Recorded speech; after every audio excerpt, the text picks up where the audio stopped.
We get a lot of questions asked about why the wood looks dark and light. And you can see some of it is simply the way the light hits it in different directions. Because I painted this board in here, you saw at the end, it was black. I mean totally black, and look at it. This one, you see it's still black looking. All of them are poplar boards. All the stain is the same. You see how the first one is drying? When I change lighting, you see differences? That's why some of it looks dark, like this, and some of it looks light. Also, different wood. All of it is poplar, but this board right here was an older board. The tree was probably dead, and when it was sawed up, it's already dry, and it absorbs the stain better and leaves it the brownish color. Some of these boards were still green, which means they were still had some life in them. It doesn't absorb in it as fast, but it does absorb eventually. You see the difference in these boards? Some of them look really dark, some look light. It's a difference in dry boards and green boards. When you look at it in this lighting, it all almost looks the same. But when I change it, the top looks lighter. It's just that the top has had time to dry, where these boards on the bottom were just put up yesterday, wet. In a week, the sun will change them all. They will all look alike.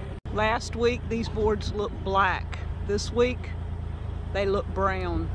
It's just all in how they dry, too. Those boards last week looked almost black. Now they're more green and browns. The true poplar colors are coming out. The longer they stay there, the more the sun will pull the true colors out. The stain is called Ready Seal. It is an exterior wood stain with a sealer in it, and it is mission browned. It looks black, guys. Really looks black. But these boards, you can see all the different nuances in the poplar, where it has different shades of almost green and browns and black, and the knots and the twist. As you do this and put that stain on, it stains and seals, and it turns out a beautiful color. Now, I just coated this board, and you see how fast it's drying in spots. See how wet it's staying in other spots? You can almost see it absorbing and drying as the wind hits it. And this is the other end of the board, and see how wet it's staying. In about 15-20 minutes, it won't look wet anymore. It'll continue to dry. The wind's blowing really well under here.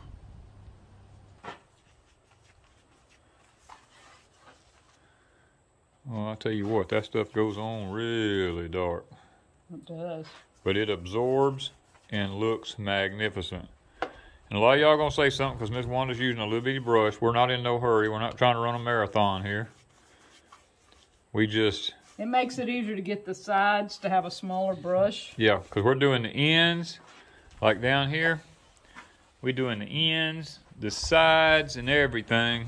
And I could be rolling this, I guess. Yeah, but a roller takes up so much stuff, and this stuff is expensive. This stuff is expensive. It's Ready Seal. Yeah, that stuff is really And you're not expensive. supposed to be able to make a mess. I mean, just like this, you see how I got stain on this, and normally if you put stain and then tried to fix it, or you can go over it and you never know it. in a minute this will dry. You won't even know that I made a mess. This is supposed to be one of them. It's like goof proof. Yeah. For people that don't like to paint. You don't believe that? Look right there on the side of the can. Goof proof. It's for people that don't like to paint, Yeah, like me. like Miss Wanda. Wanda don't like painting, but she loves to just get a hold of something and she don't have to worry about messing up. Yeah, because watch, on this, you see how dark and wet it looks? Give it a minute and you'll almost see it drying before your eyes. Yeah, this stuff is amazing here. Because this is a good dead wood, I guess. This was probably a dead tree when it was cut up. Yeah, it was probably already... When it was sawed. Sawed, yeah, dead. And you can almost see that one. And you know, it looks completely black when you look at it. I mean, it's just... Look how it's drying. You see but you can see right here, look how it's already starting to dry. And look at this. You can't tell that I just... It's just, wherever it's got certain places at, it just starts sucking it up in there. And that's what I like about this stuff. It's penetrating the wood really deep and putting an oil-based, I guess you'd call it an oil-based finish on it there, because, and it's a good preservative. The company told me, he said it's, you know, it's really good for preserving wood. And I'm ecstatic because it has the look we want on the outside when it dries. Yeah. Now, it's got a strong scent to it because we're up under the barn here and the wind's blowing, and it's still pretty strong under here, but at least, guys, we have got a wall started right there. And that's the back side of it. That's the back side, but that's the side when the sun comes up in the morning, it hits, and that's the side that all of our bad weather comes from. If we get a storm in here like a hurricane or something, so we're trying to get this wall up and get it done first. And I've come in here and we're going to be putting these, I call them dead backs on these right here. We've got these 2x6s here all the way across here as a stiffener. We're going to put one on this next one up here. And then we've already got our one right here. We learned it's better to go ahead and put it on before you put the wall up, because I'd already put that wall up and I had to go outside and take a 2x4 and push in on it because it was bowed out a little bit. We're going to go ahead and get one there. Then we're going to put one up here on that. And I've already got up right yonder, this area right up here. I just put me a 2x8 across here. I got to get on the outside and put the flashing on that before I put the wood on across that, so that we can keep rain out from behind all that. And we'll have that part of it where the rain stays out of here. It'll all be closed in right up there. That'll be really good to have that completely finished. And Ms. Wanda still... People are asking about this stain, why it looks like it's two different colors on the barn.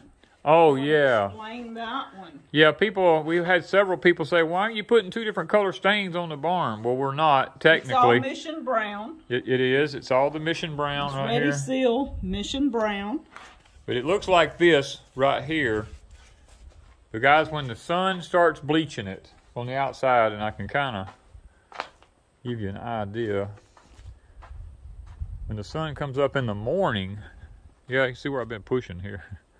In front of the barn, we're getting ready to put this front on up here, and in order to set scaffolding up, I need this ground all level here, because this is a steep hillside right here coming down. This comes down into the barn. It drops down like this into the barn here, and I've got this cut lower than the barn. We haven't had any problems with water going in it, not yet anyway. But you can see up there, that doesn't look that blackish brown color.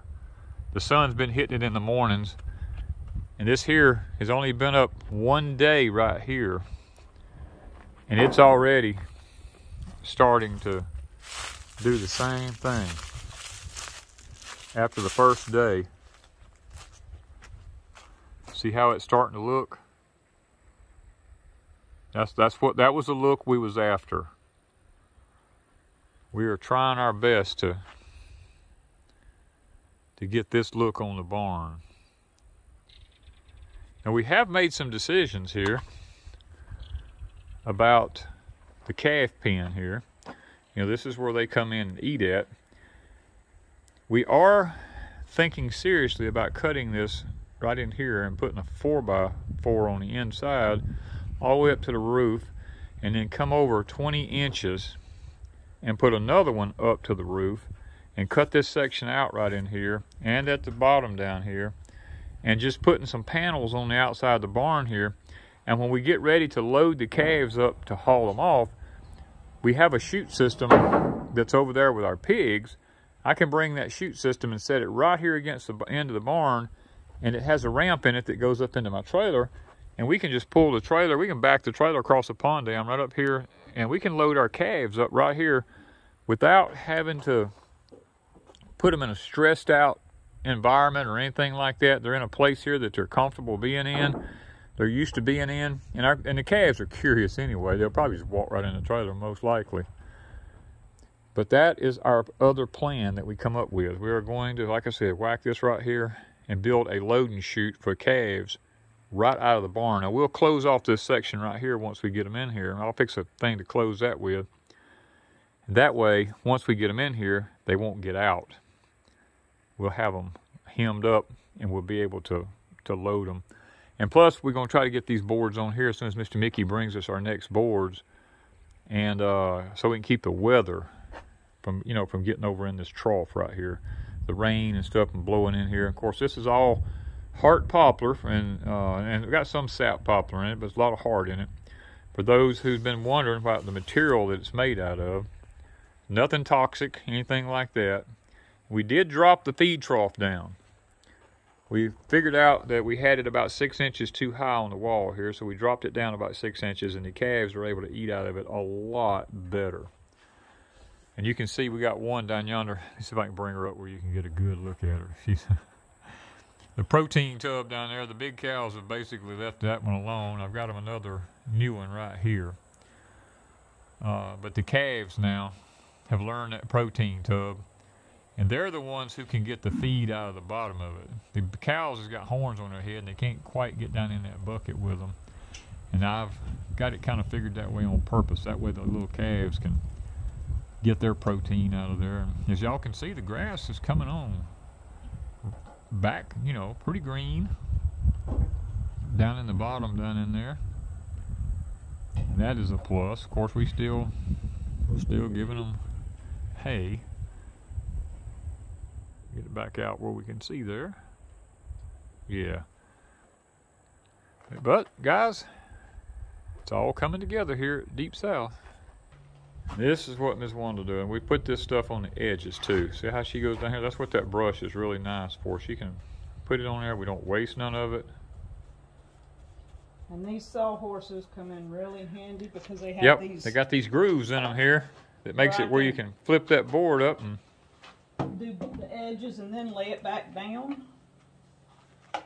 These are store-bought sawhorses. Yeah, that's a store-bought one. They cheapos, but you know what? They work out really good. Because they ain't fit for much of nothing else, but they... And see those boards? Yeah, I was going to show them. Look at these here, guys. Now, these were just as black about an hour ago. I've been letting them dry because I got to put them up here in a few minutes. But see how they're doing? Look how they're turning. Look how black this one is. Look at isn't that beautiful right there? Oh my word, that is so pretty. And look at this one. I love that look.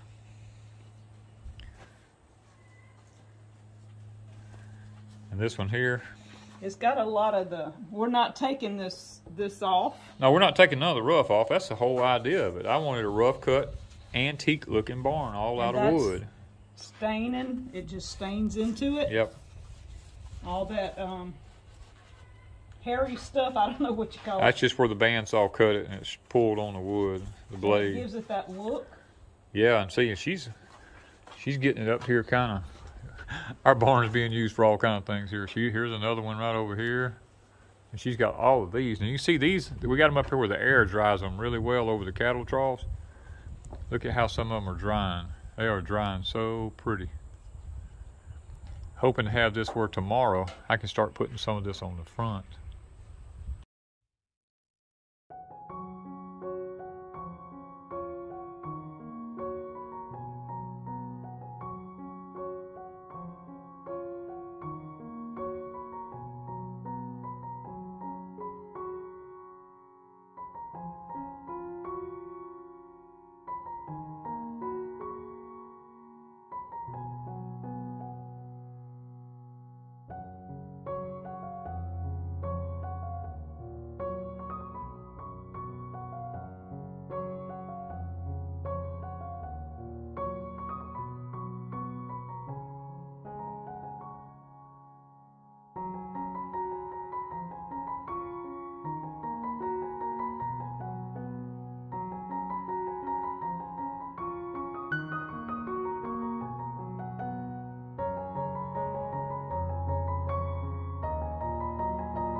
What you think?